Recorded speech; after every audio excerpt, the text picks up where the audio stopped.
on reçoit aujourd'hui Adeline Flone pour ce premier podcast de l'Atelier 49. Bonjour Adeline. Bonjour Eric. Je suis très très content de partager ce moment avec toi aujourd'hui parce que ça me tenait vraiment à cœur que tu m'expliques et que tu nous expliques en fait ton parcours, mais aussi ce qui te motive et ce qui te drive en fait dans la vie, parce que je pense que tu as pas mal de choses à dire et c'est ça que j'ai envie d'entendre aujourd'hui en fait. Comment tu mènes ton art, quels sont les combats aussi que tu peux mener dans ce domaine-là, parce que j'imagine que c'est pas non plus évident puisque tu es comédienne à Barcelone. Oui, oui, Et voilà, donc je pense qu'il y a pas mal de choses à dire là-dessus. Et d'ailleurs, il y a quelque chose je me suis interrogé en fait sur quelque chose en regardant l'une de tes vidéos. Et je me disais, je regardais une des scènes de la série dans laquelle tu es actuellement. oui. Et c'est du catalan? Oui, c'est du catalan. Tu parles le catalan ou bien tu récites simplement? Non, je parle en catalan. Donc il y a des jours où si je suis fatiguée, je parle un peu moins bien, Ouais. mais je parle en catalan. En étant à Barcelone, si tu ne parles pas catalan, tu ne travailles pas. D'accord. Tu peux travailler, mais tu restes toujours dans le système underground, on va dire, ce qui serait le off quoi, de la programmation. Dans des petites salles bon, c'est l'endroit où je me sens le mieux. Ouais. Les petites salles, avec ma compagnie qui s'appelle Almaradas. Okay. Voilà. Mais très vite, j'ai eu la chance d'être, je ne vais pas dire remarqué, mais en tout cas que mon profil, comme il était assez atypique du fait d'être étrangère et d'être plus ou moins noire, je suis chabine, donc m'a ouvert des portes qui se sont après refermées un peu avec la crise, mais le catalan c'est vraiment une langue à pratiquer, c'est une culture à connaître si tu veux avoir des débouchés et aussi un peu plus de prospérité professionnelle là-bas. D'accord. Alors, juste avant qu'on poursuive là-dessus, parce que moi je suis très curieux de savoir comment ce statut de personne finalement étrangère, noire et tout ça, a pu t'ouvrir des portes, parce que c'est complètement l'opposé de ce qu'on peut entendre en fait. Donc, bon, alors, c'est un peu complexe parce que moi je vais tout de suite basculer du coup sur un bouquin que j'ai enfin pu acheter, le fait d'être en Martinique en ce moment et que plusieurs personnes m'en ont parlé et que j'avais déjà été au courant de sa sortie il y a peut-être 3-4 mois, qui est Noir n'est pas ma couleur. Oui. Et je pense qu'en France, malheureusement, on en est encore là, mais ça fait quand même plusieurs années où les Noirs ont une petite brèche, une petite. Alors qu'en Espagne, c'est tout nouveau. Et quand moi je suis arrivée en Espagne en 2005, c'était la mode des boat people, ce qu'ils appellent las pateras, qui venaient d'Afrique centrale, subsaharienne.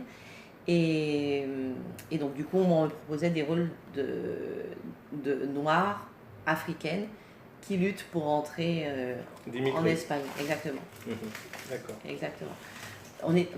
Alors nous, un ami me disait avec justesse qu'en français, un émigré français qui va s'installer à l'extérieur s'appelle expat. En espagnol, ça n'existe pas. Donc, si t'es immigré, que tu viennes d'Afrique, que tu viennes de France, t'es immigré. Mais là, ça traduit bien l'ethnocentrisme aussi des pays développés, quoi, des pays de l'Ouest. Et post-coloniaux. Ouais. Ils n'ont pas, en Espagne, alors, à part la Guinée équatoriale, ils n'ont pas d'anciennes colonies noires, alors que la France en a. Et donc pour eux, l'entrée de Noirs en Espagne c'est très nouveau. Ça a été du coup un choc et une nouvelle réalité à prendre en compte dans les années 2000, parce qu'avant, ils n'avaient pas de migration africaine. Et cette situation finalement politique et puis humanitaire se traduit derrière dans des projets artistiques, dans des pièces, dans quoi en fait? Voilà, ça s'est traduit dans des pièces, ça s'est traduit à l'époque, je suis arrivée en 2005, donc 2005-2009, juste avant la crise, ça se traduisait dans des pièces, ça se traduisait dans des films, ça se traduisait dans des débats. Je dois dire qu'en 2003, quand moi je suis arrivée, quand j'ai visité la Catalogne, je dis 2003-2002, 2002, puisque je venais de terminer mes études d'informaticienne, qu'à l'époque je terminais une école d'ingénieur en informatique. Donc mes vacances avec une de mes amies de Lille, c'était à Barcelone, en Catalogne. Et donc moi j'arrive en Catalogne, j'arrive à la station principale de train qui s'appelle la station de Sants. Et tu arrives à Sants et tu vois pas de noir et les gens ils te voient, ils comprennent pas trop. En fait, tu sens que pour eux c'est un peu nouveau. Et tu vas, on avait décidé d'aller dans un camping, on cherchait un camping pas cher. Et on avait vu que sur la côte nord de la Catalogne, il y avait des trucs sympas à voir. Et j'étais la seule noire du camping. Et sur le trajet, je continue à être souvent la seule noire des endroits où je vais. Du moment qu'il y a que ça a à voir un peu avec des goûts d'élite, je suis en général la seule noire en Catalogne. Et sur le trajet, d'un coup, j'étais sous le choc quand je voyais tout d'un coup un noir dans un champ de tomates. Et ça me renvoyait à des images de l'esclavage dans les champs de coton et je ne comprenais pas. Des images colonialistes. Ouais. D'accord. Donc c'est vraiment une réalité qui est nouvelle pour eux. Quand moi je suis arrivée du coup, je me disais bon ça va aller. Au bout de... Je suis là en 2005, on m'a quand même fait une proposition qui change un petit peu de ces préjugés.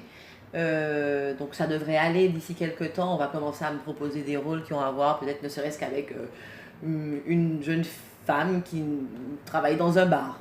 Bon, ben la crise est arrivée et tout est parti en vrille. Enfin, c'est-à-dire qu'on est passé d'une visibilité qui manquait de dignité à directement une invisibilité. Une invisibilité carrément. Ouais, carrément, pendant la période de la crise. Donc là, ça veut dire qu'actuellement, c'est très difficile pour les comédiens noirs de trouver du travail finalement. Alors c'est beaucoup plus difficile qu'il y a 10 ans. Alors, il y a une petite contradiction, c'est que durant cette époque, il y a eu des consciences qui se sont ouvertes. Et il y a notamment un collectif qui s'est créé, qui n'est pas très actif, mais qui s'est créé nourri par des envies personnelles. C'est toujours comme ça, hein. Tout mouvement social naît d'un besoin individuel, qui dénonçait le fait qu'en tant que noir et espagnol, parce qu'on parle de la Guinée équatoriale, donc quand il y a eu la décolonisation, beaucoup sont venus en France, donc ce sont des Espagnols, et qui après toutes ces années sont encore considérés comme des... Ils sont venus en Espagne. En Espagne s'installer. C'est-à-dire ils sont venus en France. Pardon, on dit en France, d'accord. Ouais. Ils sont venus en Espagne s'installer et sont considérés encore comme des immigrés, alors que ce sont des Espagnols. Et on leur donne ça des rôles... quelque chose, ça. Ben oui. Voilà. C'est vraiment c'est l'histoire qui se répète. Et donc, en quelques années, il y a quand même deux, trois figures noires qui apparaissent dans des séries ou dans des films et qui ont des rôles moins racialisés. Évidemment, c'est une noire, évidemment, c'est un noir, mais on commence à avoir des représentations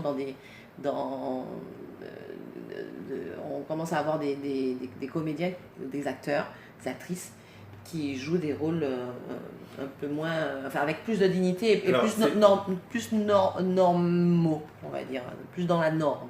C'est le cas dans le rôle que tu tiens dans cette nouvelle série, le rôle de Fabiola, Oui. dans cette série dont je ne me souviens plus le nom en catalan, Ah mais ouais, c'est comme si c'était hier, c'est ça? exactement. Ouais. Alors comment tu le dis? Comme si faut jaillir. Voilà.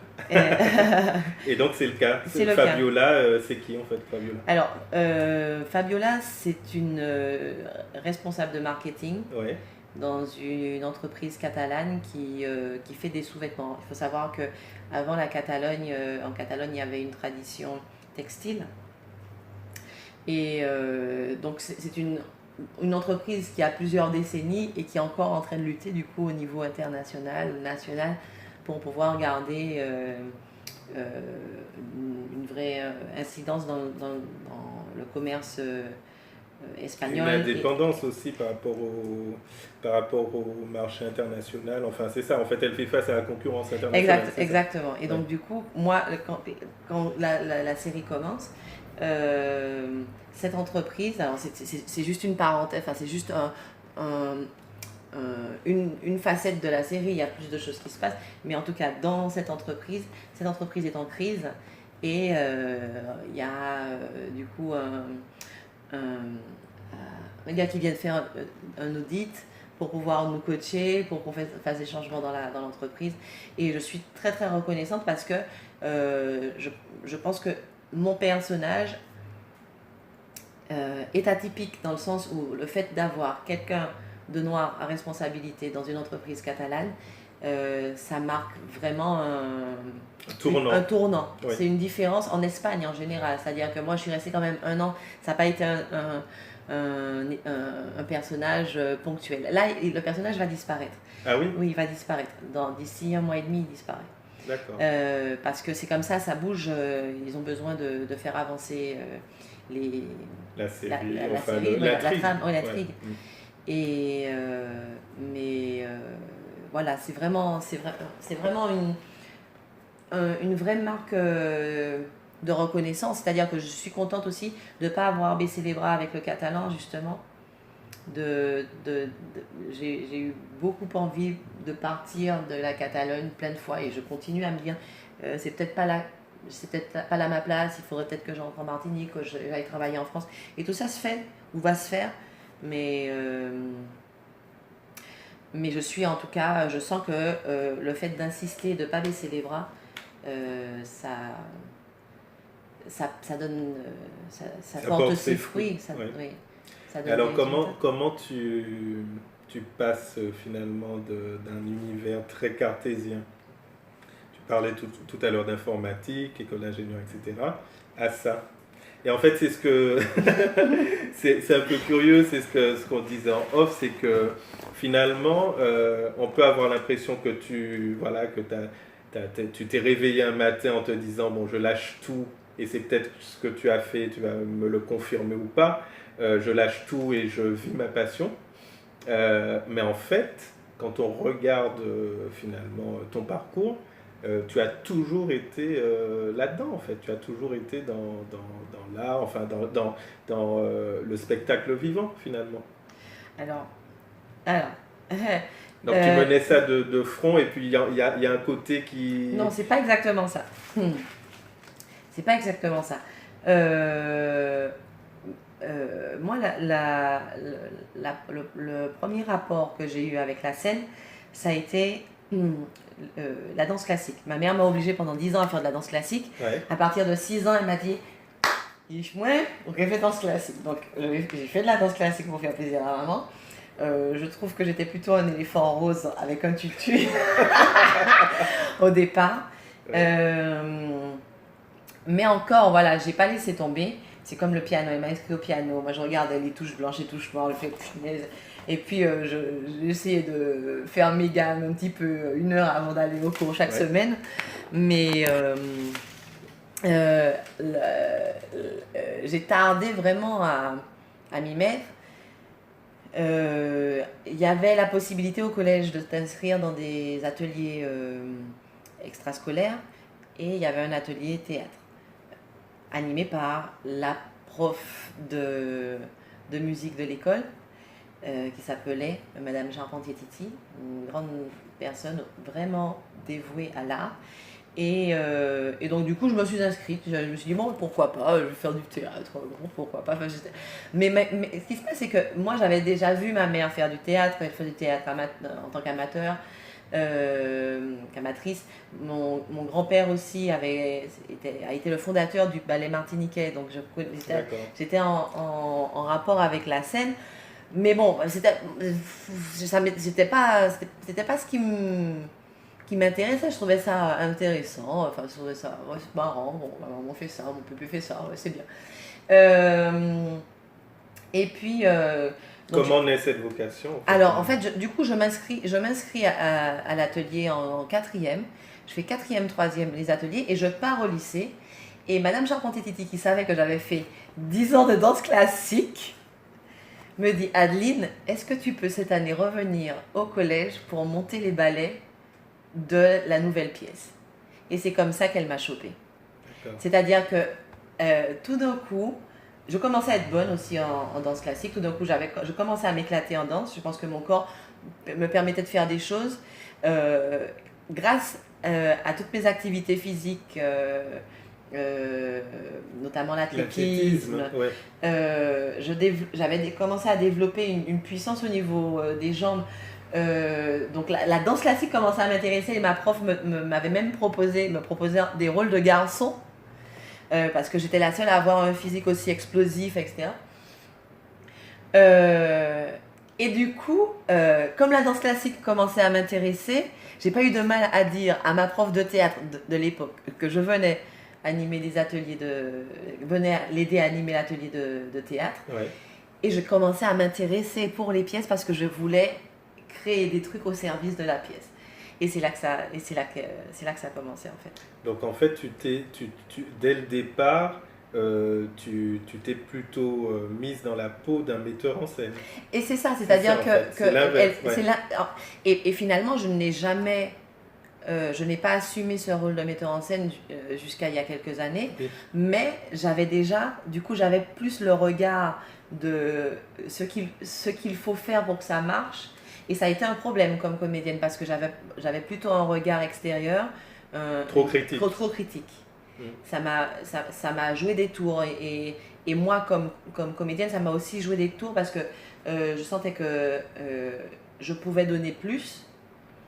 Et puis en Martinique, on a quand même une auto-estime qui est assez au niveau des pâquerettes. Donc on a le juge intérieur qui est énorme. Et donc je savais qu'il y avait un truc qui était bloqué, mais je n'étais pas capable de le débloquer. Je n'avais pas les outils pour le débloquer durant mes ateliers, etc.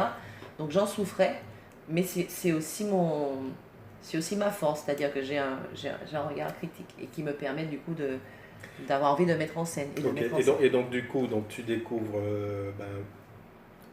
tu t'investis plus dans l'univers de la scène, puisque tu étais entouré de personnes qui travaillent là-dedans, enfin qui en tout cas avaient eu des expériences là-dedans. Il y a l'athlétisme, il faut qu'on en parle, parce que l'athlétisme c'était aussi quelque chose dans lequel tu étais très investi. Oui, alors pareil, c'est-à-dire que j'ai eu la chance, que, comme tu le disais, que physiquement, j'étais très grande très vite. En 91, je faisais déjà 2 cm de moins que maintenant. Là, je fais 1m72. En 91, je faisais 1m69. Oui. Donc j'avais 12 ans, je faisais 1m69.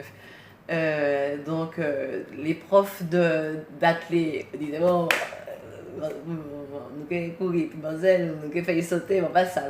Le prof de basket. Ah mais oui, non, mais Flon c'est pour... Flon c'est pour basket. Non, Marcel, non, il faut que Marcel fasse handball.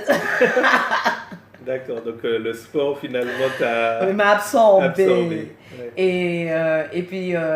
Et puis comme c'était plus sympa quand même l'athlé, parce que tu allais un petit peu plus loin, tu allais au stade, tu restais là à parler avec les zig, et puis bon, quand il fallait aller faire le footing, mais tu allais faire le footing.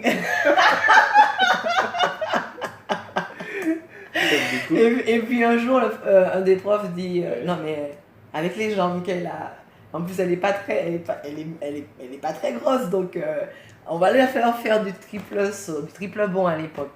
Et puis ça marche et j'ai commencé à battre des records.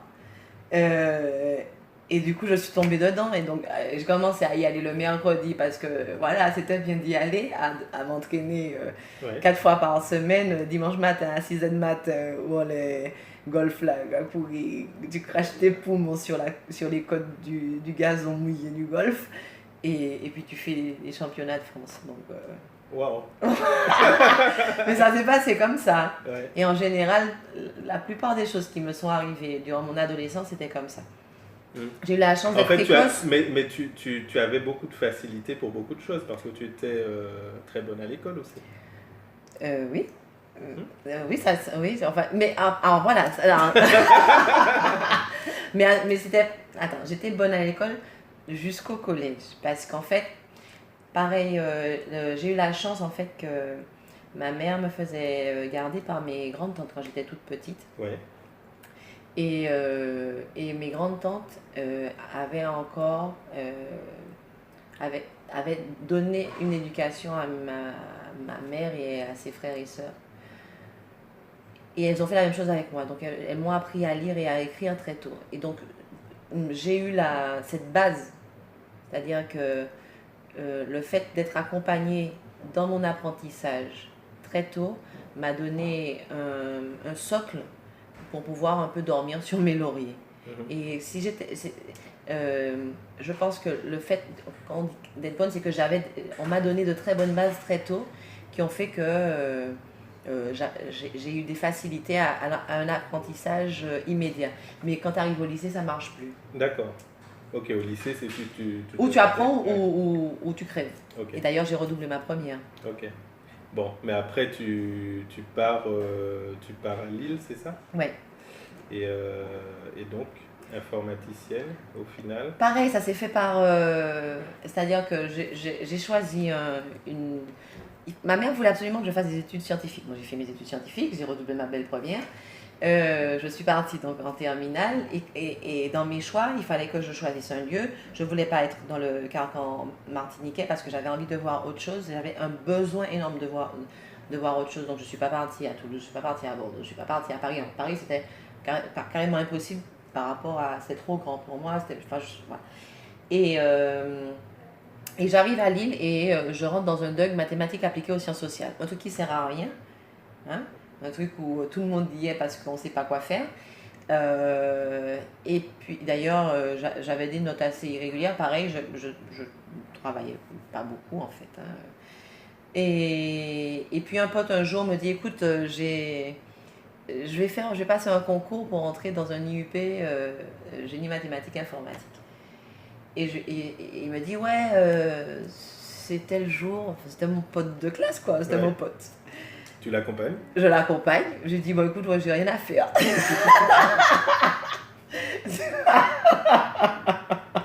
Et tu réussis. Et on me prend. Ouais. C'est un truc de malade. Et voilà, donc j'ai fait mes 3 ans. La première année, je comprenais pas ce que je faisais là en fait. Parce que ça faisait juste un an que j'avais un ordinateur. Parfois il buguait, je ne savais pas comment le rallumer. Et tout d'un coup, je me retrouvais à faire de la programmation. Excel, pour moi, ça me paraissait juste l'Everest. Et à la fin de la première année, c'est la fin de la première année, ouais, j'avais du rattrapage. Donc, je suis rentrée en Martinique et j'ai bûché pour pouvoir aller en septembre. Et puis après, c'est bon. Les 2 dernières années, ça a été cool. Mes stages, j'adorais. Mais en fait, j'aimais pas être derrière un ordinateur, mais j'aimais bien voir le résultat de ce que je faisais. Voilà. Et d'ailleurs, quand j'ai eu mon diplôme, j'ai tout de suite voulu partir et je suis partie en Espagne faire un volontariat. Ouais. C'est comme ça que j'ai vraiment commencé à connecter avec l'Espagne. Et quand je suis revenue après mon volontariat et que j'ai vu qu'il fallait que je gagne de l'argent immédiatement tout de suite maintenant, j'ai repostulé pour une grosse boîte. On m'a prise comme développeuse. Ils aimaient mon travail alors que Alors que moi, je rêvais que d'autres trucs. Je me disais, c'est pas possible. Enfin, je veux pas chercher où est la putain de virgule de merde qui fait que le code, il fonctionne pas. Et les gars, ils me disent, ouais, on te propose non. Et j'ai dit aux gars que j'allais aller en Afrique parce que j'avais pris un contact. Mais c'était super utopique, hypothétique, machin. Non, je continue pas, les gars. Après 6 mois de travail, non, je vous promets, je continue. Non, on va t'augmenter ton salaire. Non, mais vraiment, j'en veux pas. Je veux partir en Afrique. Ouais. M'installer, découvrir l'Afrique. Je suis pas partie. Mais je suis pas restée dans l'entreprise non plus. Ouais. Et là, tu décides d'aller en Espagne. Et là, je décide d'aller m'installer en Espagne. Mais tu ne sais pas pourquoi y faire. Ah non, mais moi, c'était clair. C'est-à-dire que si j'y allais,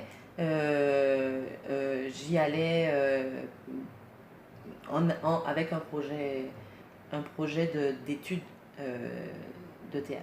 Ah. Entre-temps, j'avais connu quelqu'un aussi là-bas, donc c'était aussi une motivation pour y aller. Mais c'était clair que je ne laissais pas ma vie. D'accord, donc là, tu avais déjà fait le choix de la scène. Ouais, exactement. Okay. Et donc, du coup, je suis restée encore 1 an. Avec une amie, j'ai monté une compagnie de théâtre. C'était elle qui mettait en scène. J'étais comédienne, c'était vraiment mon premier rapport avec la semi-professionnalité. Professionnalisme, comment dire. Enfin bref, c'était semi-professionnel. On prétendait pas être professionnel parce qu'on prétendait pas avoir le statut d'intermittence, mais voilà quoi. Ouais. Et j'ai travaillé dans les trains. Tu as travaillé dans les trains, c'est-à-dire J'étais hôtesse dans les TGV. C'est comme ça que je finançais ma première année. Donc j'ai laissé un bon salaire de développeuse, d'ingénieur informatique pour travailler dans les trains. Et j'étais plutôt heureuse. C'est ta maman qui était contente. Ah, ma mère, elle a adoré. Elle comprenait pas du tout. Alors, bon, c'est là que ça m'intéresse. Enfin, tout m'intéresse, mais ce que je veux dire, ce qui m'intéresse là particulièrement, c'est comment on arrive à se dire, je laisse la stabilité, je sors de ma zone de confort, alors que je peux très bien continuer à prendre des cours de théâtre, etc. Je peux m'investir dans ma passion, mais tout en ayant une certaine stabilité. Comment on se dit, non, mais moi, c'est pas possible, c'est pas ça ma vie, j'en veux pas. Moi, je veux faire autre chose, je veux faire ce qui me plaît. Ben, le fait d'avoir connu des gens en Espagne qui m'ont inspiré, quand je suis venue... Moi j'avais... Là, c'est une vraie prise de risque. Tu sais pas où tu vas, tu n'as plus de boulot, Ouais. Je pense que la jeunesse est inconsciente aussi. Ouais. Tu t'es dit que c'était le bon moment pour le faire? Non, c'est-à-dire que pour moi... tu me dis prise de risque, je ne sais pas si cette expression, je l'aurais même, elle serait même passée par ma tête. C'est-à-dire que pour moi, je peux plus. C'est-à-dire que c'était ça où je me transformais en cactus. Je ne sais pas comment t'expliquer. J'implosais en fait. Hein. J'implosais. La vie que j'avais, c'était pas moi. Enfin, une nénette qui a l'habitude de travailler sur ses acquis et d'aller faire du sport parce qu'elle a envie de voir ses potes,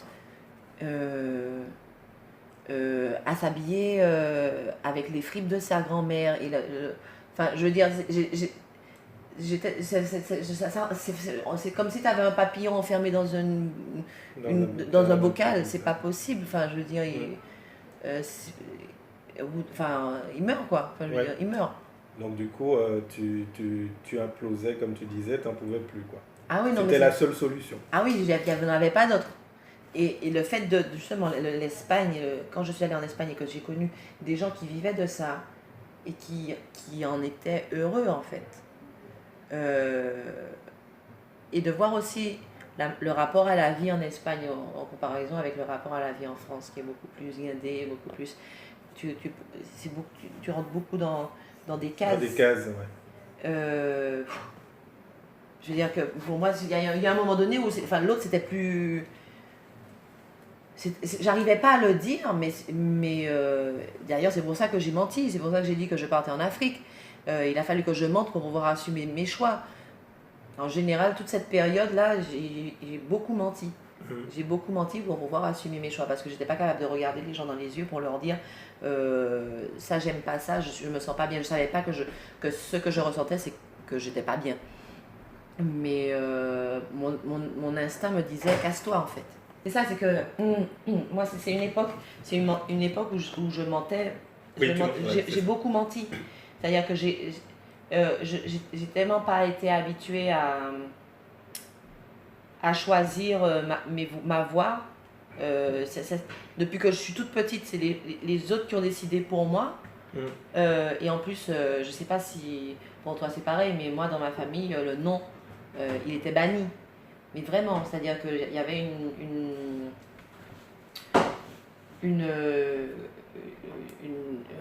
un droit d'aînesse. Je ne sais pas si tu en as entendu parler de cette expression, mais dans ma famille, il y avait le droit d'aînesse. Donc tu n'avais absolument pas ton mot à dire. Ah non, c'est-à-dire que tu suivais. C'est-à-dire que tu pouvais pas forcément. Enfin, tu ne suivais peut-être pas, mais tu faisais ce qu'on te disait de faire. Apparemment, je faisais ce qu'on me disait de faire. Mais bon, je le faisais, mais sans le faire. Malheureusement, ça fonctionnait. Jusqu'en première, où là, Est-ce qu'à un moment donné, tu as fait face à certaines difficultés dues à cette trop grande facilité en fait à embrasser des domaines complètement différents? Est-ce qu'à un moment donné, il a fallu faire le tri dans tout ça? Est-ce qu'à un moment donné, tu ne savais pas du coup ce qui t'intéressait? Est-ce que peut-être même qu'à un moment donné, tu t'es dit, putain, j'ai pas de passion, quoi. Qu'est-ce qui me passionne dans la vie? J'entends des gens parler de trucs qu'ils aiment et tout, mais moi... Mais carrément, en fait. Tu t'es retrouvé là-dedans? Ouais, carrément. C'est-à-dire que quand tu as l'habitude... Enfin, moi, dans mon cas, j'avais pris l'habitude... En fait, le théâtre, ce qui est bien, c'est que le théâtre, j'ai pu en faire dans tous les cas. Mais par exemple, au collège, si j'avais pu choisir... Pas au collège, au lycée. Oui, au collège. Collège-lycée, si je m'étais vraiment écoutée, je serais allée vers une branche... je ne serais pas allée au lycée Schilcher, je serais allée à Bellevue et j'aurais fait un bac artistique. Et pas en théâtre, mais en art plastique.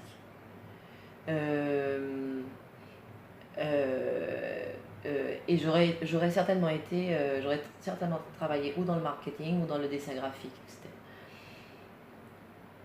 Parce que j'aimais dessiner, je dessinais plutôt bien. Et du coup, c'est devenu... c'est-à-dire que j'ai commencé à cohabiter avec le renoncement de mes envies, en fait. Jusqu'à ce que ce ne soit plus possible. Voilà, jusqu'à ce que ça implose. Et l'implosion a eu... Enfin, le début d'implosion a eu lieu grâce aux gens que j'ai vus qui m'ont inspiré, en fait, qui m'ont démontré que c'était possible, que moi, j'étais pas la bizarre, en fait. Qu'il y avait tout un collectif de personnes, de gens bizarres, et que c'était normal. Ouais. Tu as trouvé ton monde, tu as trouvé ton cercle. Et une autorisation à être moi, en fait. Ouais. Alors là, j'imagine que à ce moment-là, tout devient possible. Tu te lances dans plein de projets qui n'ont peut-être pas de cohérence entre eux, parce qu'il faut bien... Alors j'ai travaillé... J'ai été barman, j'ai dit barman, serveuse, pas barman. Non. J'ai travaillé dans des bars, j'ai même posé dans des écoles de peinture. À Lille, j'étais au chemin de fer, donc j'ai travaillé comme hôtesse sur les TGV. J'ai donné des cours de français, tout d'un coup j'ai accepté, ah ouais, je suis un peu française quand même. Je vais rentrer dans des académies, je vais donner des cours de français. Je sais pas, je travaille, j'ai fait plein de petits boulots en fait. Et ces petits boulots me permettaient du coup de payer mes écoles, de survivre, de commencer à monter des petits projets ou d'accepter de monter des projets. Le fait d'être dans une école, avec des écoles, dans des écoles où les gens ont envie d'étudier, ou ont envie de créer, du coup ça te motive pour pouvoir créer tes propres projets, te surpasser aussi. Il y a une émulation. Oui, oui, oui, oui. Et puis, je pense qu'il faut Et puis tu intègres un milieu aussi. Oui. Je pense que c'est très important de se souvenir qu'il faut chercher la compagnie de gens qui paraissent meilleurs que nous et de tout faire pour être à leur niveau. En tout cas, tout faire pour monter notre propre niveau. Et c'est pas utiliser. Pourquoi c'est pas utiliser tu as ce sentiment? Parce que moi je vois, surtout dans le milieu artistique, et puis venant de la Martinique, je me rends compte que j'ai eu peur du... Déjà, comme je t'expliquais, je me suis boycottée dans mon apprentissage. Ah oui, mais ça c'est très important. Quand j'ai su lire si tôt, en maternelle, la directrice de la maternelle a demandé à ma mère d'arrêter de m'instruire. Et c'est très caractéristique de ce qui nous arrive en Martinique, c'est-à-dire que entretenir je ne veux pas dire la médiocrité, mais en tout cas ne pas stimuler à être meilleur que les autres. Et non, enfin, il faut être toujours meilleur qu'hier. Et c'est ce que tu t'appliques à faire, toi. Ouais, toujours j'apprends. Ouais. Je suis en train d'apprendre, en fait. On a peur de l'échec en Martinique. On a surtout peur de la... du regard de l'autre aussi. Voilà, donc on a peur de la honte. Cet échec. On a peur de la honte. La honte, c'est un sujet qui est sous-jacent dans le comportement... Dans tous les rapports. Dans tous les rapports martiniquais. Et le théâtre, en fait, m'a mis en plein devant ma honte, en fait. Parce que quand tu montes sur scène, tu oublies... Et ce regard du juge intérieur qui est toujours présent, il est juste là pour pouvoir te faire honte. Et alors que le théâtre, il te demande justement de surmonter de faire fi de ça et de surmonter ton sens du ridicule, en fait. En tout cas, de t'y jeter, d'être ridicule. Alors là, les cours de clown que j'ai pris m'ont donné des claques. Parce que quand tu étudies le clown, et en Martinique, c'est pas pour rien s'il y a personne qui s'y met. Parce que tu joues avec tes faiblesses, c'est-à-dire que tu offres au public ta vulnérabilité le plus ridicule de toi, vraiment de toi. Tu acceptes que ça, c'est tellement ridicule à toi que tu vas en faire un numéro et que le fait d'en faire un numéro, ça va faire rire les gens et c'est formidable. Et voilà, le métier de comédienne pour moi, c'est un grand cadeau parce que ça m'a obligée à faire face à ma honte, à découvrir que j'avais honte de moi. C'est-à-dire que ça a été aussi utile d'un point de vue personnel, en fait, finalement, parce que ça t'a transformé. Ouais. Ça t'a peut-être pas transformé, mais ça a ouvert des possibilités. Oui. En fait. Ça t'a donné la possibilité de... Ça m'a déjà montré que toutes les portes, beaucoup de mes portes étaient fermées, mais que j'avais tu avais la clé. Mais que j'avais beaucoup de portes. Ouais. Et il y en a beaucoup qui ne sont pas ouvertes. Et l'interprétation fait ça. Ouais.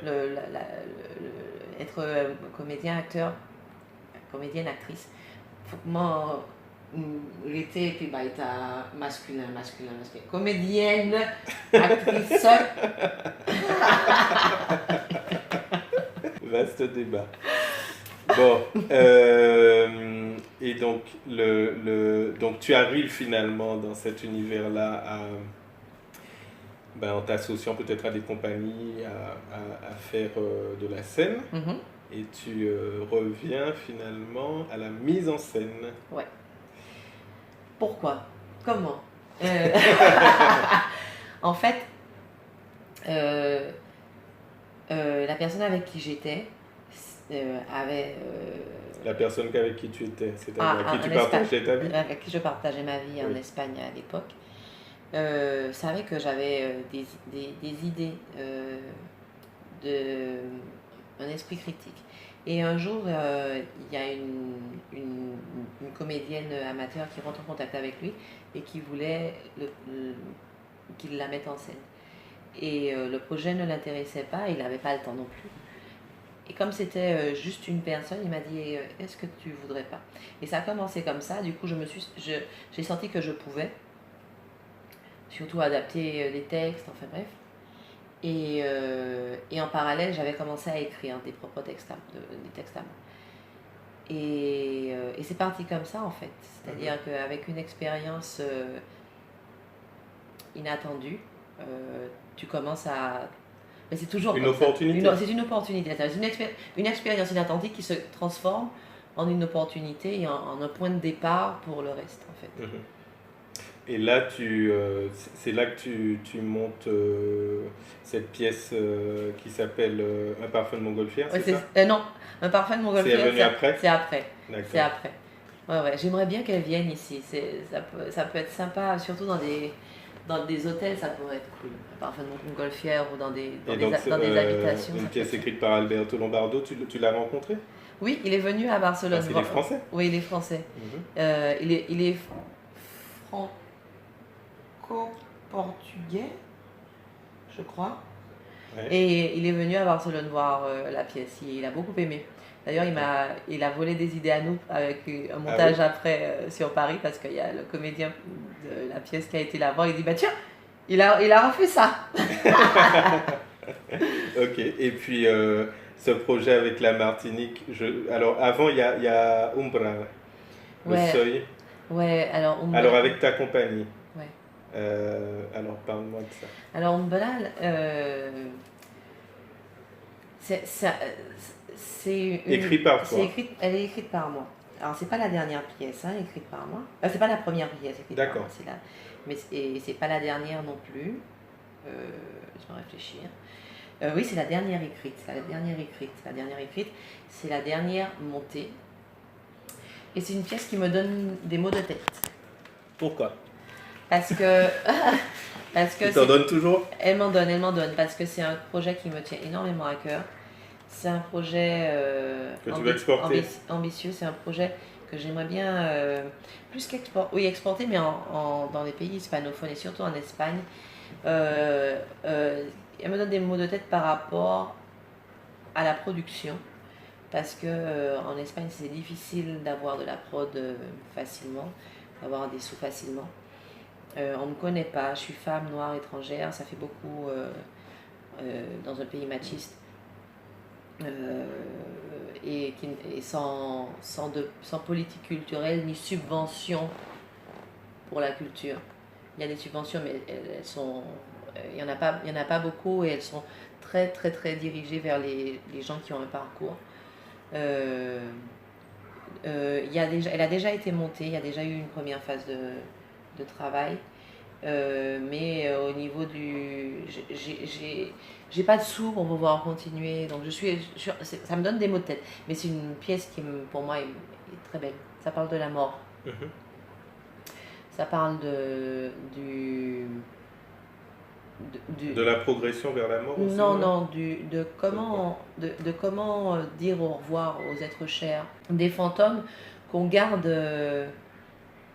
dans nos têtes. Ou pour ceux qui croient aussi à ça, des êtres qui ne partent pas. Et toi, tu penses qu'il faut les laisser partir à un moment donné?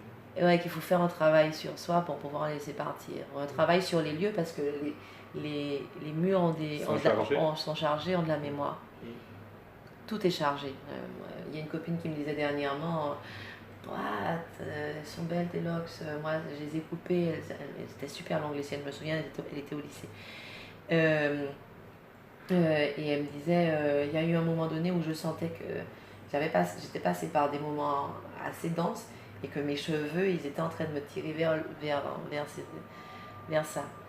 Et moi, ça fait quelques temps que j'essaie de me les couper parce que, et justement, là, ça va, je suis passée à un autre cycle, je sens, mais les 2 dernières années, c'était récurrent. Je me disais, il faut que je les coupe. Et je sens que c'était parce que j'étais en train de passer par un autre cycle. Ouais. Donc les cheveux, quand on les perd, c'est aussi une mémoire Qui s'en va. qui s'en va.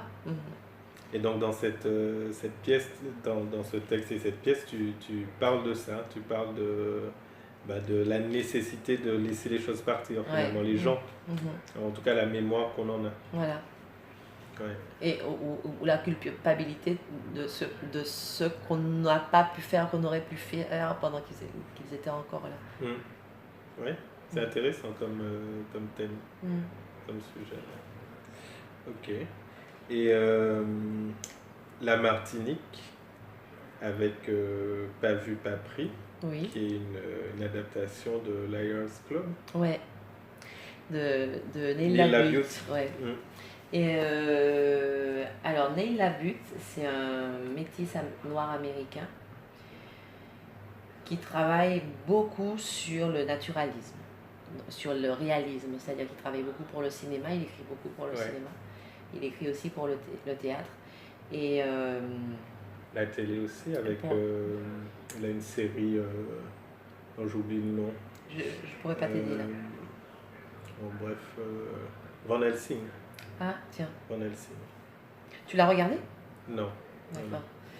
Et c'est un grand écrivain, un grand écrivain, un grand dramaturge. Bref.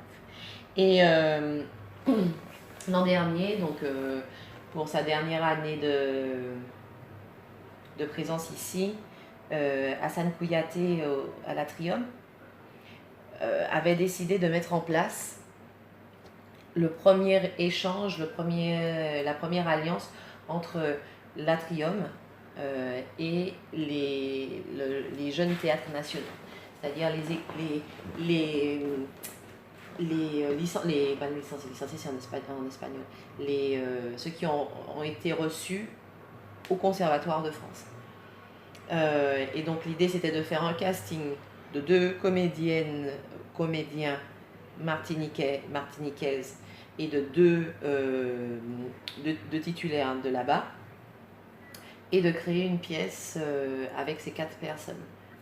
Un vrai Mais là, c'est toi qui le proposes ou bien tu es contacté pour ça? Et du coup, ils m'ont contacté pour ça, parce qu'ils voulaient en gros impulser les jeunes... D'accord, donc c'est une commande. C'est une commande pour jeunes créateurs.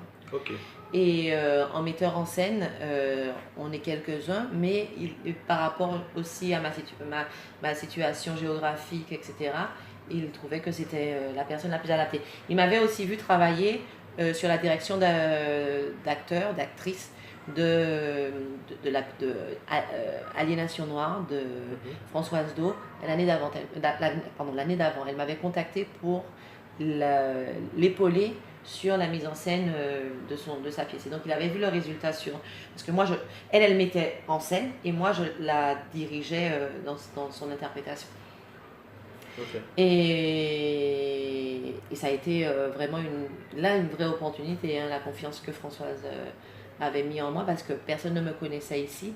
Elle avait testé mon travail sur un petit intensif que j'avais donné 2 ans avant, donc là on est en 2018, donc l'été 2016.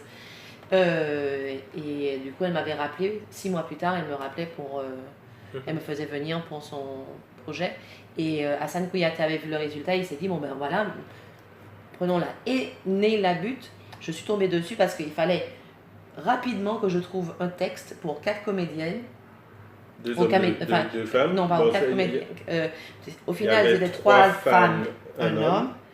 Il fallait que je trouve rapidement du matos.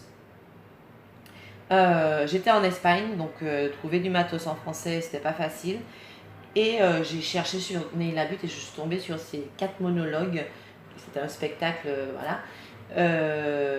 où on travaillait sur la frontière entre fiction et réalité. On ne savait pas si Quelle histoire était vraie, quelle quelle histoire histoire était était vraie. fausse. Et dans les histoires, qu'est-ce qui est vrai de ce que la personne raconte? Si c'est vrai, si l'histoire est vraie, il y a qu'est-ce qui est maquillé? Et donc Et il puis fallait l'interaction aussi avec le public. tout à fait. C'était sans quatrième mur. Les comédiens racontent directement au public. Un bel exercice, hein, et qu'on a réussi à résoudre en 3 semaines. Donc vraiment des comédiens, des comédiennes, enfin des comédiennes puisqu'il y en avait 3. Des comédiennes, des comédiennes et un comédien très engagés, Ouais. avec une vraie envie de profiter de cette expérience et que ce soit un bagage pour la suite. Ouais, ça a été vraiment un beau, Et ça un beau voyage. t'a euh, offert d'autres opportunités avec la Martinique ou pas? Le responsable de la DAC a été m'a confirmé sa confiance et donc on verra si prochainement je peux vous proposer quelque chose.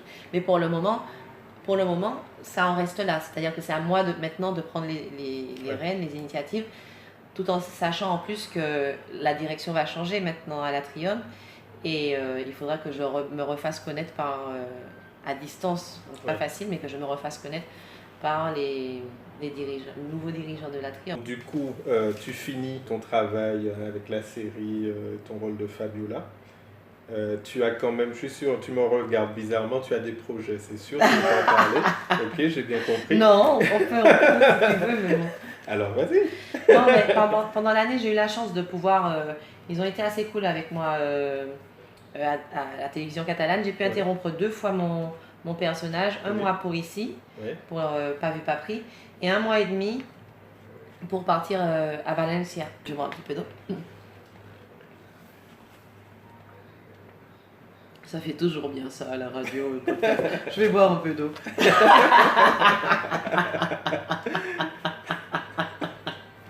Alors. Et je suis partie. Non, mais c'est vrai, c'est vrai. À chaque fois que je l'ai entendu, j'ai fait c'est super intéressant. J'ai pu enfin le faire. Ouais, ça fait très intello. Ouais. Et je suis partie donc 1 mois et demi à Valencia, à Valence, la Valence espagnole, pas la Valence française, pour tourner une série. Celle-là, pas quotidienne, hebdomadaire. Donc toutes les semaines, elle apparaîtra à partir de la semaine prochaine. Non, dans 2 semaines. C'est le premier épisode va se diffuser. Et donc je commence à sortir de Catalogne, donc c'est bien. Ah. Ouais, et le personnage était super intéressant.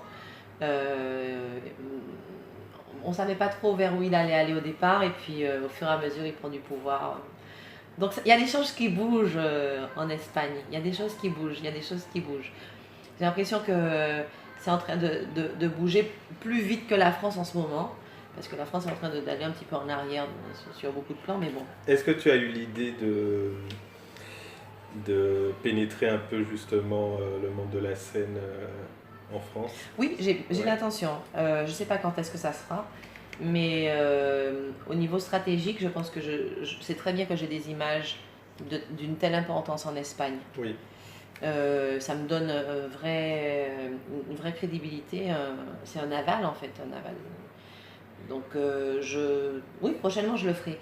Mais je ne peux pas le faire avant quelques temps parce que au moment où je me dis que peut-être que je m'en vais, peut-être qu'il faudrait que je parte de l'Espagne, hein, ça commence à bouger. Et là, donc prochainement je vais être sur scène dans un assez gros théâtre à Barcelone. C'est encore une belle marque de confiance. Et un truc qui est impensable en Martinique, je vais jouer 3 mois de suite la même pièce. Waouh, super. Ouais. Super. Ouais. Donc je commence les répétitions dans 2 semaines pour 2 mois, et pendant 3 mois je vais être sur scène à Barcelone. Une pièce qui s'appelle La chambre d'à côté, d'une anglaise qui s'appelle Sarah Roll. Roll. Je le dis comme ça parce qu'il y a un H, donc je ne sais pas comment prononcer le H après. R-U-H-L. Je me dis, mais qu'est-ce qu'ils ont fait tes parents? Mais tu vois, ce que tu disais juste avant, c'est intéressant. Tu as dit Un truc impensable en Martinique. Un comédien ne peut pas vivre Il faut de qu'il fasse son beaucoup de art, trucs, ouais. Et 3 ici. mois. 3 mois, c'est un truc de ouf. Avec 3 mois, 2 mois de répète et 3 mois de représentation, je crois que j'aurai mon statut d'intermittent. Non? Aucune idée. Je sais pas. Faudrait que je regarde, mais je pense. Et en France, avec ces 5 mois de travail, tu peux ne plus bosser le reste de l'année. D'accord. Parce que enfin, bosser, c'est-à-dire tu peux travailler sur tes propres projets sans avoir à chercher du taf. C'est-à-dire que tu peux travailler sans rémunération parce que tu es déjà subventionné. Alors qu'en Espagne, c'est pas possible. Donc après, il faut que je cherche du taf. Ouais. Enfin, en tout cas, c'est déjà pas mal d'être tous les soirs finalement à l'affiche. Ah oui, vraiment, c'est un gros défi. Hein. Ouais, C'est un gros défi. c'est super ça. Ok. Est-ce que du coup, tous ces projets que tu as pu mener ont changé le regard qu'avaient sur toi les décideurs à Barcelone? Pas encore, mais ça va dépendre de moi. C'est ce que je suis en train d'apprendre moi dans tout ce parcours, c'est que mon destin dépend de moi. Mon destin dépend de si je crois ou pas que je peux y arriver, et si j'accepte de me prendre des vents, mais avec l'idée claire qu'il faut que je continue jusqu'à ce que je trouve qu'est-ce que je dois changer en moi d'abord pour que ça marche. C'est la question qu'on se pose quand on va de casting en casting et que déjà, est-ce qu'on a des retours? Quand on a un retour négatif, est-ce qu'on sait pourquoi? Non. On ne sait pas. Non, on ne sait pas. D'accord. Donc déjà, tu dois faire le travail d'imaginer ce qui ne va pas Ouais. pour essayer d'agir dessus. Et ce que tu dis, c'est super intéressant parce que je pense que c'était par manque justement d'estime de moi, par honte ou par boycott, je sais pas, enfin un peu de tout. J'ai tardé beaucoup à m'inscrire à des cours de casting. C'est-à-dire que j'avais la croyance, qui n'est pas seulement une croyance, qui n'est pas qu'une croyance, mais que m'inscrire à des cours de casting, c'était simplement pour que c'était payer en gros la possibilité d'être vue par un directeur de casting. Jusqu'au moment où j'ai décidé de m'inscrire, il y a un pote qui m'a dit: Adeline, c'est moi qui monte le truc, viens, franchement elle est bien celle-là, etc. J'ai fait deux cours de casting qui m'ont donné énormément d'informations, où je me suis plantée, mais je me suis vue. Et je me suis vue en image. J'ai entendu les commentaires de mes camarades, j'ai entendu les commentaires de la directrice des directrices de casting, c'était des femmes. Et encore une fois, c'est surmonter la honte. Encore une fois. Aller plus loin encore. C'est-à-dire accepter de se regarder, de regarder ses défauts et ne pas le prendre comme une fin en soi, comme un drame, une limite. C'est pas une tragédie, c'est-à-dire que c'est une information. Et souvent, je vois, surtout en Martinique, plus que par exemple en Catalogne où ils sont beaucoup plus rationnels, le bon sens pour eux c'est très important. En Martinique, la dialectique, le pouvoir se remettre en question devant une autre personne, dire je sais pas, ou je suis désolée, ou ah ouais ça c'est pas bon, mais de toi mais pas de l'autre, ça se voit très rarement. Et dans ce métier, si tu fais pas ça, tu vas en fait, tu dois te mettre à nu complètement. C'est à quoi ça me fait penser? Ça me fait penser à un épisode, une scène de Game of Thrones. Mais fais pas de spoiler, hein. Tu l'as pas vu, mais oui, je l'ai vu. Mais non, mais moi, tout le monde l'a vu. Mais non, mais pas tout le monde, attends, c'est jamais. Bon, attends, tout le monde a vu les saisons qui sont passées. Tu es sûr? Mais oui. Et en fait, c'est Moi, je l'ai vu il y a 1 an et demi. J'ai vu les 5. Il y en a 6. Oui, mais moi, c'est l'année dernière que j'ai vu les 5. Ah non, mais il ne faut pas leur dire aux gens Mais qui non, n'ont pas mais vu. c'est la scène avec les sans-visage. Ça te parle, Ok, tu vois ce ok, truc. très bien. Oui, Voilà. exactement. Parfait. C'est ça, en fait. Exactement. C'est ça. Tu C'est- dois. Ah ouais. Et d'ailleurs, la comédienne dont je me souviens plus le nom, Ouais, moi non plus, je connais pas son nom. cette jeune comédienne formidable, Ouais. elle me fascine. Et en fait, j'ai cherché des infos sur cette comédienne. Il faudrait qu'on regarde son nom. Elle a une vraie personnalité parce que elle a un vrai engagement en général. C'est une meuf hyper activiste. Ah oui? Elle est, Elle est jeune, non? elle est très jeune, et elle n'est pas très grande parce qu'elle n'a pas grandi, elle a pas grandi vraiment. Ouais, ouais, ouais.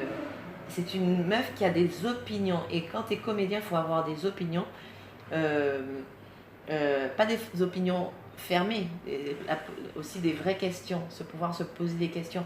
Et c'est une meuf qui humainement, elle est très engagée. Et aussi, elle a compris qu'elle peut utiliser les médias à sa faveur pour ses discours et tout. Moi, ça me parle.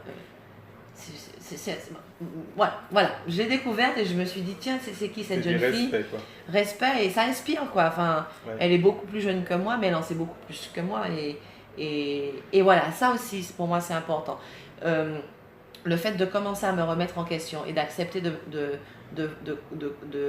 me remettre en question, de voir que, en fait, je ne peux pas apprendre si je n'accepte pas de voir quelles sont mes limites, à commencer à m'ouvrir des intérêts pour les autres, et à chercher à m'alimenter de modèles. Role model. Hein? Role model. Role models? Yeah. Role model. Ah, je connaissais pas cette expression. Ouais. Des modèles de comportement. Ouais. Mais ça peut être aussi des biographies. Oui, des modèles. Role model, d'accord. Ok. Mais non, c'est très intéressant ce que tu dis. Et en même temps, ça me fait penser, ça m'amène à une question sur le talent, parce que finalement, je me dis, là, on parle pas de talent, mais est-ce que le talent chez un comédien, c'est finalement sa capacité à interpréter rapidement ou justement, c'est quoi le talent chez un comédien? Ça, c'est une bonne question. Hein. Je dis que c'est une bonne question parce que ça me met face à une limite et face à un tabou, en fait.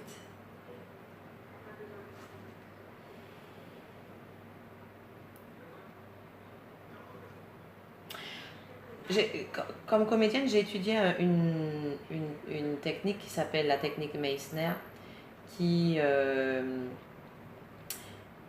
active l'instinct.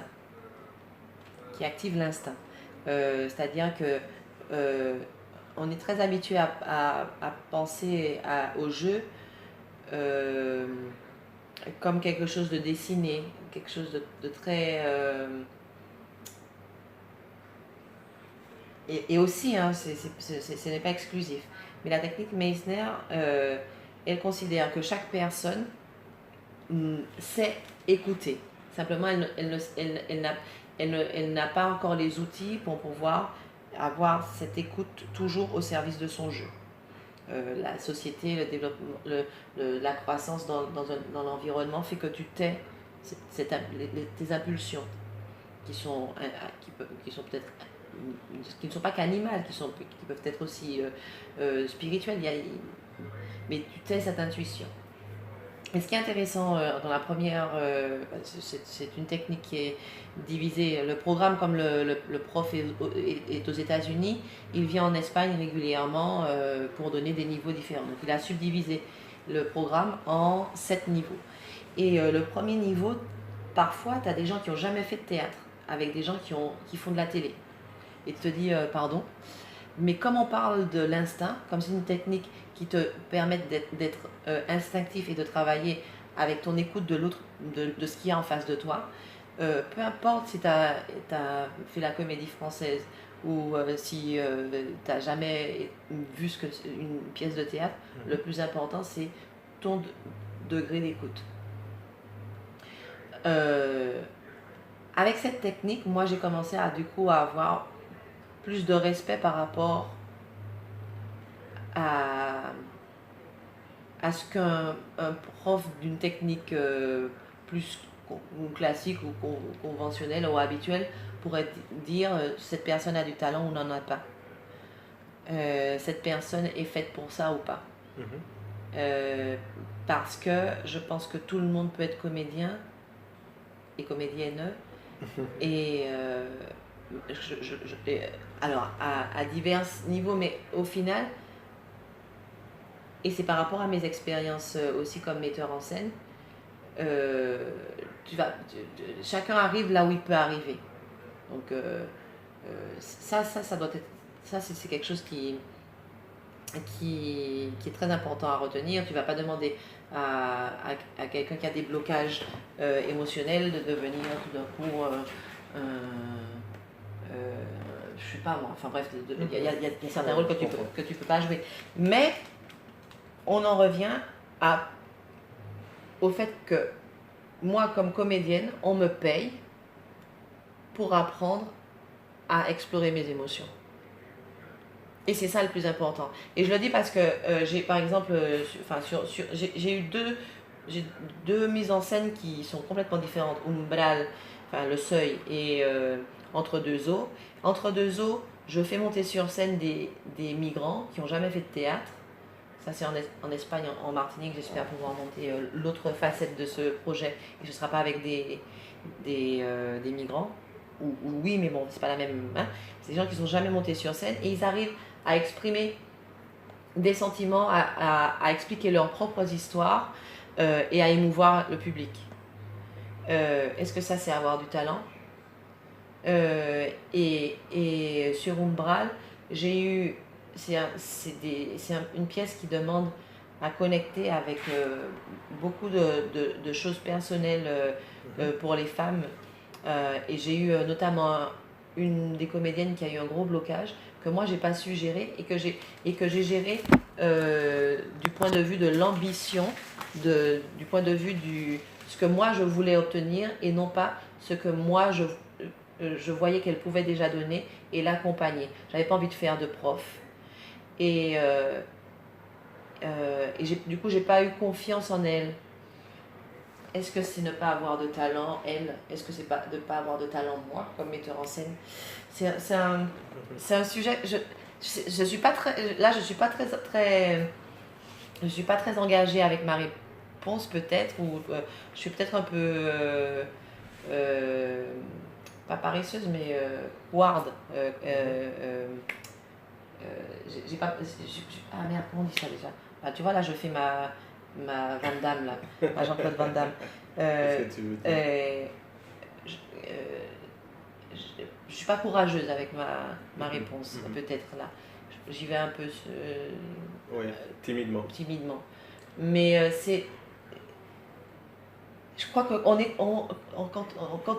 le plus important avec ça, c'est savoir accepter nos limites, nos limitations. Ça se dit, les limitations? Nos limites. Nos limites. Parce qu'en espagnol, il y a deux trucs. Il y a les limites et les limitations. Écoute, on va dire limitations. Les limites, c'est ce que toi tu poses. Les limitations, c'est là où tu ne peux pas arriver. Ça, il faut accepter ça. Et le seul fait de les accepter, du coup, tu te rends compte de là où tu dois travailler. Et je pense que c'est plus là, le talent, en fait. C'est avoir une marge de manœuvre. Non, c'est une grande curiosité pour conquérir en nous ce qui nous permet d'arriver au personnage. C'est humilité et curiosité pour conquérir ce qui nous permet d'arriver au personnage. Et quand tu disais tout à l'heure que finalement ton travail consiste à explorer tes émotions, concrètement, comment ça se passe? Tu veux que je pleure là, c'est ça? Oui, mais c'est ça. Enfin, tu vas chercher quoi en fait? Tu vas chercher quoi? Mais En ça, fait, est-ce que tu figes des choses, euh, des encres, hein, on appelle ça des encres en programmation neurolinguistique? Est-ce que tu vas avoir des choses qui vont te rappeler, tu as juste à appuyer sur un bouton et puis finalement tu déclenches ces émotions-là? Ou bien il y a c'est de beaucoup plus tout. compliqué que ça? Non, ça c'est compliqué. Hein. Arriver à avoir installé un petit bouton, c'est pas Mm. facile. Hein. Si tu veux mettre un circuit électrique chez toi, ça se fait pas en 2 temps 3 mouvements. Donc oui, ça peut passer par là. Dans tous les cas, ça demande du travail. Un acquis ou un travail à venir, mais ça demande du travail. Est-ce que tu te trompes d'émotion souvent ou parfois, ou est-ce que ça t'arrive? Est-ce que ça arrive aux comédiens de se tromper d'émotion? Ah, c'est pas mal comme question ça. Ça veut dire quoi? Ben, parfois, tu dois interpréter un truc et en fait, tu es complètement à côté de la plaque parce que tu ne l'as jamais vécu en fait. Donc, tu sais pas ce que c'est. Ben, Ou alors oui, alors mais ça dépend. Enfin, Aussi, tu n'es pas obligé de tout ça dépend vivre. aussi du regard du metteur en scène. C'est-à-dire que Ouais. peut-être que toi tu peux venir avec une proposition et le metteur en scène dit non, en fait, En fait, le metteur en scène, c'est moi, toi, t'es le, ouais, t'es le comédien. ouais, donc, oui, voilà, on va le faire autrement, si ça ne te dérange pas. Oui, ça m'arrive, oui, ça m'arrive. Ça m'arrive, oui, ça m'arrive. Alors par contre, c'est vrai que, encore une fois, par exemple, sur les séries quotidiennes, bon, les séries en général, tu reçois ton texte 3 semaines à l'avance. Ouais. Alors, en France, je ne sais pas comment c'est, mais en tout cas en Catalogne, c'est comme ça. Tu reçois ton texte 3 semaines à l'avance. Donc tu sais que dans 3 semaines, ton personnage, il aura toutes ces séquences-là. Donc si tu as reçu du texte, ça veut dire que tu apparais cette semaine-là. Donc du coup, tu as 3 semaines pour pouvoir apprendre ton texte et pouvoir le préparer de toutes les manières possibles, avoir vraiment fait une exploration. Alors les protas, chaque semaine, ils ont énormément de scènes à préparer pour dans 3 semaines. Donc il faut vraiment qu'ils soient vraiment bien organisés. Les protagonistes. Les protagonistes. Ok, les protagonistes, ok. Et quand tu arrives sur le plateau, tu as une répète de texte. Si on voit que ça flotte un peu, il y a une deuxième répète de texte. Il y a des réalisateurs qui décident de faire la répète de texte dans la salle de répète de texte. Il y en a d'autres qui décident de faire la répète de texte directement sur plateau. Comme ça, tout le monde sait plus ou moins où est-ce qu'on sera, comment on sera placé. Et après, tu as une répète de mouvement. Donc, c'est plus de répète de texte, répétition de mouvement pour qu'on soit sûr de ce qui va se passer physiquement. Ça permet du coup aux caméras... C'est-à-dire que personne ne parle? Ah non, tu dis ton texte. Ah bon, d'accord. Tu bouges et tu fais ce que tu as à faire. Et après, tu as une répète. Alors, ça permet au caméraman... Alors, attends, la répète de texte, elle est avec le réalisateur. Une fois que tu es en répète de déplacement, le réalisateur, il est déjà derrière son écran. Ouais. Et donc, du coup, là, il est en train de travailler pour les caméramans. Pour leur dire, voilà, quand elle va faire ça, etc., toi, tu feras ça. Tu as une répète de caméra pour pouvoir juste être sûr qu'on va avoir les bonnes images. Et ça tourne. Et tu as deux prises. Ah ouais. Donc, du coup, tu arrives avec une proposition ou tu n'arrives pas, quoi. Donc, en fait, tu es obligé de te coller... Alors, tu fais une proposition. Si le gars, s'il n'est pas satisfait, il va te dire, il faut changer. Ouais. Et tu dois changer, quoi. Ouais. C'est-à-dire qu'il faut vraiment que tu sois préparé à tout. Et c'est pour... voilà, quoi. Et la télé, c'est un truc super intéressant parce que c'est formateur. C'est-à-dire que Déjà, c'est une marque de reconnaissance. Ça veut dire qu'on a confiance en toi. On sait que tu vas être malléable et que tu vas être dispo. Ouais. Dès la première seconde. Et puis c'est un super entraînement parce que il faut que du coup tu arrives toujours dispo. En quoi c'est un super entraînement par rapport au théâtre, justement, où tu dois tous les jours répéter quelque chose que tu vas jouer le soir même? C'est un super entraînement parce que euh, mm, euh, tu apprends à être résolutive. Alors que le théâtre, c'est vrai que C'est plus lent? c'est plus lent, c'est minutieux, et puis c'est une mise en scène qui n'a pas seulement à voir avec toi, tu crées des images, Mhm. la télévision aussi, mais c'est-à-dire que tu crées des tableaux, alors, la télévision aussi. Hum, mais tu crées aussi une expérience de vie euh, vécue en direct. Alors que la télévision, si ça marche pas, tu coupes. Dis ok, on va reprendre celle-là. Là.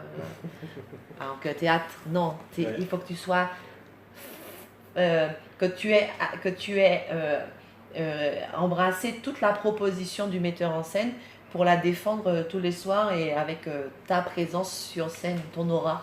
Est-ce que ta cohabitation permanente avec l'émotion, avec les émotions, de par ton travail, est-ce que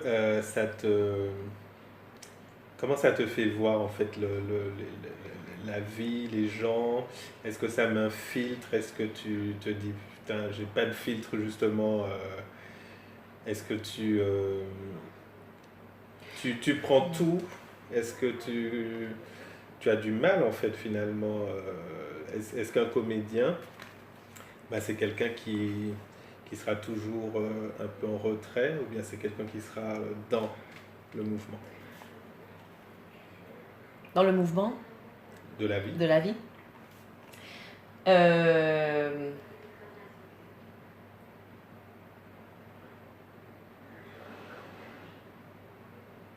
le, quand, hum, j'ai eu la chance que mon prof de Meissner, et j'insiste sur cette technique parce que c'est celle qui m'a le plus chamboulée.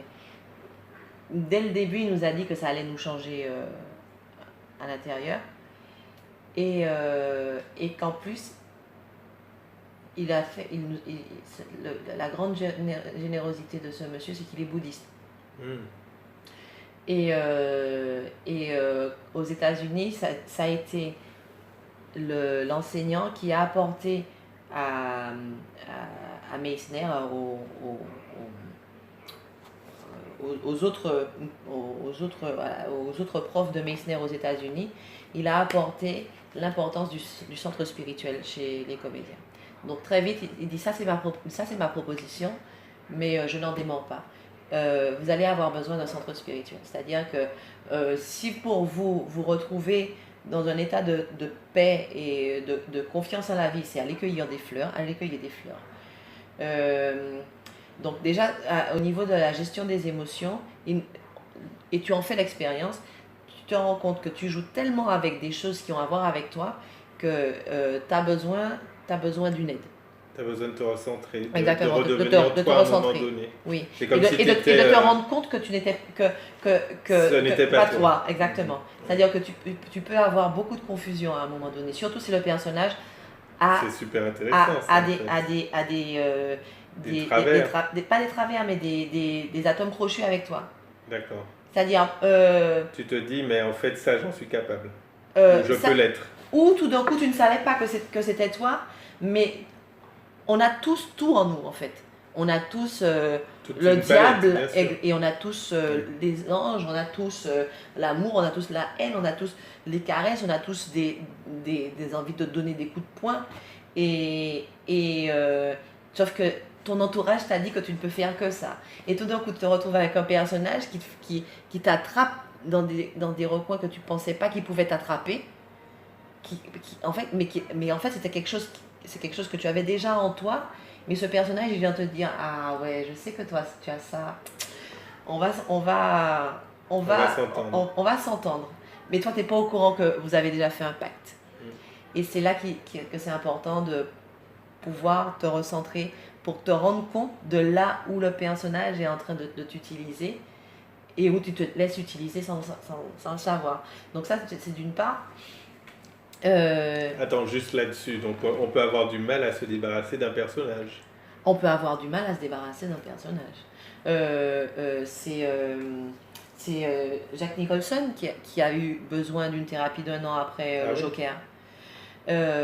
Pour moi, Philip Seymour Hoffman, il est mort. Tu sais qu'il est mort tu vois lequel? C'est Non.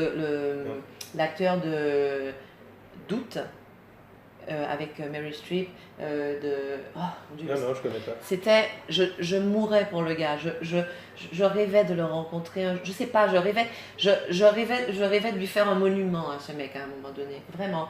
Quand il est Comment il mort, s'appelle? Philip Seymour Hoffman. Ah si, oui, oui, oui, je vois. D'accord. Ouais. Il est Les un peu... blonds, Ouais, gros, voilà, un peu... forts. ouais, un peu Et, fort. il est mort d'une overdose. Oui. Il est mort d'une overdose d'héroïne. Ce mec, quand il était plus jeune, il avait fait une désintoxication d'héroïne, justement. Il était tombé dans l'héros quand il était plus jeune. Le gars, il va, 20 ans plus tard, 30 ans plus tard, je ne sais plus combien de temps, il dit « je le fais ».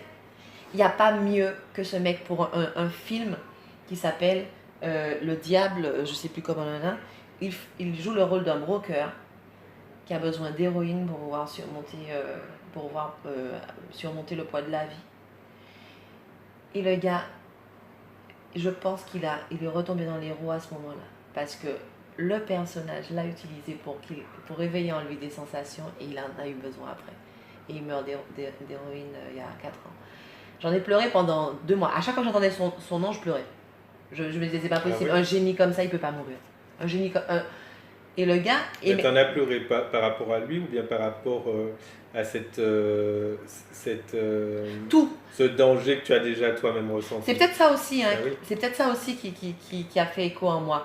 C'est-à-dire que non, déjà la perte, je te dis, ce mec,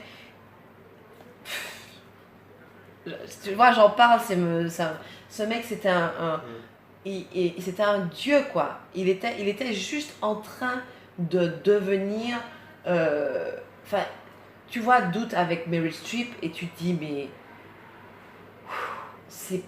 il y avait pas mieux que lui pour faire ça. Peut-être le nouveau DiCaprio, mais DiCaprio il n'était pas assez vieux pour faire ça, par exemple. Moi j'ai aimé DiCaprio, son premier film, après j'ai plus aimé, et puis dernièrement c'était un truc de malade. Mais ouais, c'était un gars qui était amené à effacer pour moi. Donc tout d'un coup, tu as ce mec dont j'étais énormément amoureuse en tant que comédienne qui meurt, et qui meurt parce que le gars, il n'a pas vu qu'il ne devait pas le faire. Et ça me tue. Il nous a donné un grand film, mais il a signé son arrêt de mort. Horrible. Horrible. Et donc ouais. Et au niveau d'être dans la société, alors moi j'ai eu la chance donc comme je disais, entre deux eaux qui parlent de la migration, qui parlent des choix de vie, qui parlent de la possibilité de devenir quelqu'un d'autre justement par la migration. Donc ça m'a permis de connecter avec des migrants dans la rue, de sortir un peu de ma zone de confort de comédienne qui souffre dans sa chambre et d'être en contact avec la réalité. Et dernièrement, le fait d'être connue, qu'on me reconnaisse et de commencer à avoir un peu d'argent sur mon compte, c'est pas encore mirobolant, mais j'espère que ça va commencer à être un peu plus stable, m'a fait voir la facilité avec laquelle on peut perdre contact avec la société, parce que on est souvent en relation seulement avec des comédiens, parce que c'est facile, c'est des gens qui parlent le même langage que toi, qui ont des inquiétudes comme les tiennes, d'une part, et puis moi, je viens d'un milieu socio-économique plutôt bas, et c'est- ça, de- ça devient tellement plus facile d'avoir accès aux choses en fait. Et, et à en perdre, à perdre conscience de la difficulté enfin, tu peux oublier d'où tu viens en fait, facilement. Et là, j'aimerais bien continuer à faire des projets qui ont à voir avec le social, continuer à gagner des thunes et à me faire voir, parce que c'est ce qui permet aussi que mes projets vont commencer à avoir Bien un sûr. appui au niveau institution. Mais voilà, j'aimerais bien, là, quand je vais jouer, après avoir joué, je termine à 10h30, si je dois aller donner à manger à des sans-abri à 11h, j'aimerais bien le faire pour pas oublier. Mhm. Pour pas oublier, et puis aussi parce que je peux le faire, parce que le lendemain matin, je peux dormir jusqu'à 11h, si j'ai envie. Ouais. Ok. Mais c'est super intéressant ce que tu dis, là. Enfin, moi, je repense aussi à ce que tu disais à propos des émotions. Et finalement, ouais, ce que tu viens de dire à l'instant, c'est qu'à un moment donné, il faut aussi rester terre à terre aussi. Oui, c'est ça. C'est C'est ça, oui, parce que c'est à la fois d'un côté, en fait, savoir qui on est et ne pas finalement se laisser emporter par le jeu et par le personnage, mais c'est aussi être en phase avec la réalité de la vie et de son environnement plutôt, de l'environnement dans lequel on évolue. Ouais. Mhm. Très intéressant. cool. Non, je trouve que tes questions sont, permettent de déboucher sur des réflexions Ouais, assez c'est chouettes. sympa. En fait, la question que j'ai envie de te poser, c'est est-ce que tu vas chercher chez un personnage ou pas des attitudes? Est-ce que pour certaines situations, tu te dis ça, c'est pas moi, mais je vais mettre ma casquette de comédienne et je vais y aller, et je vais y aller. Est-ce que j'utilise le jeu, la comédie, Oui, pour pouvoir faire face à des situations dans la vie réelle? oui, Je le fais pas assez souvent. Je devrais le faire plus souvent. parce que tu oublies ou parce que t'as pas envie. Non, parce que j'aime être sincère et moi en fait. Oui, Et, je devrais plus souvent utiliser des stratégies en fait. ouais. Ça, et c'est pas mal si c'est pas. Alors je sais pas. Je sais pas en fait, je sais pas. Ouais. Oui, après, En c'est fait- pour des petits trucs, enfin, c'est pas. Ouais, mais non. Parce que justement, j'ai déjà. Non, mais non. En fait, non.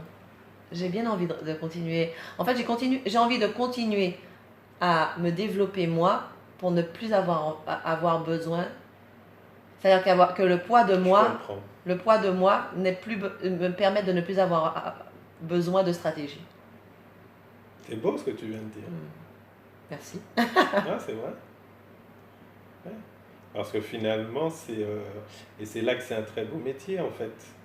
C'est que déjà tu te découvres, tu t'acceptes. C'est ce dont on parlait au début en fait. Hein. Tu acceptes ta réalité, tu lui permets de s'exprimer et tu la développes. C'est ça. C'est génial. Bon, en tout cas, merci beaucoup. Merci à toi. Bel échange. Merci beaucoup.